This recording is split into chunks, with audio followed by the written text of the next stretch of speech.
炒雞啊，到底係先飛水啊，定係直接落鑊炒呢？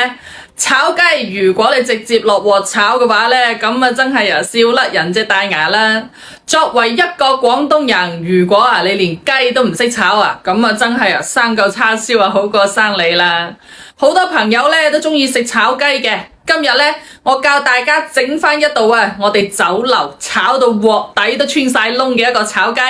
同你以往食過嗰啲炒雞都唔同㗎，哇！你睇下靚到，聞到都流晒口水啊！我哋廣東人呢就話無雞不成宴嘅。如果你以前炒出嚟嘅雞一係就甩皮甩骨，一係就硬邦邦，味道要麼淡茂茂，要麼鹹到你阿媽都唔認得，俾你屋企隻旺財都唔食啦，係咪？屋企啲小朋友同老人家又點可能中意食啊？我屋企呢，從我阿爺嗰代開始，一直就係開餐廳㗎啦，做到我呢一代都差唔多有50年㗎啦，僅此一間，從來都不外傳，唔開分店嘅。我哋呢間細細地嘅餐館喺當地嚟講呢，都好出名㗎啦，係老字號嚟㗎啦。今日呢，我就以廣東大廚50年炒雞嘅一個經驗，將呢個配方免費分享俾大家，等你喺屋企裏面都可以炒到鹹香適中、嫩滑好食嘅炒雞。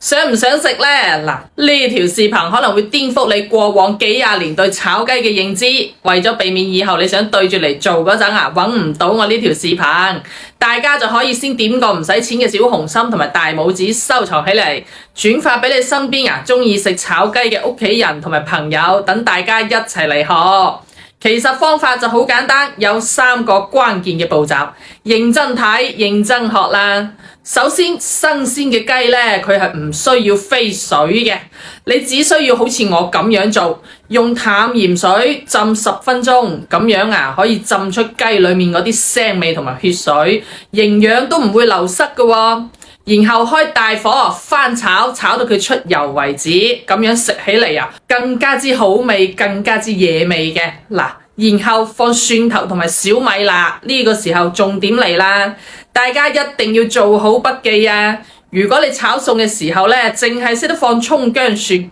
或者用啲雞精味精去調味嘅話呢，你炒出嚟啲餸又難食又唔好睇嘅。炒餸嘅時候你只需要放呢一樣嘢，唔理你炒乜都好啦，都係色香味俱全嘅。唔理你係炒肉啦、整豆腐啦、整茄子啦、回鍋肉啦，定係魚香肉絲等等用佢做出嚟嘅家常小炒都係非常之好食嘅噃。肉類素菜都係可以用佢嚟炒嘅，全家人都食到舐舐脷啊！利用佢炒菜呢，真係慳時又慳工啊！炒菜唔好食嘅，或者唔知道放乜嘢配料嘅一個朋友，嗱，你哋揸緊時間去試下呢個小炒醬啦。佢係我哋星級酒店大廚用10幾種香料根據一個科學嘅比例嚟搭配，同埋經過無數反覆次嘅試驗，最終調整出嚟嘅，得到無數客戶一致好評㗎，特別適合我哋大眾嘅一個口味嘅。炒雞呢，你最後一步就放返呢一個小炒醬，嗱，咁樣翻炒均勻，趁住啲雞仔唔注意嘅時候，加入適量嘅一個清水，然後浸過啲雞肉就得㗎啦，冚返個蓋，慢慢咁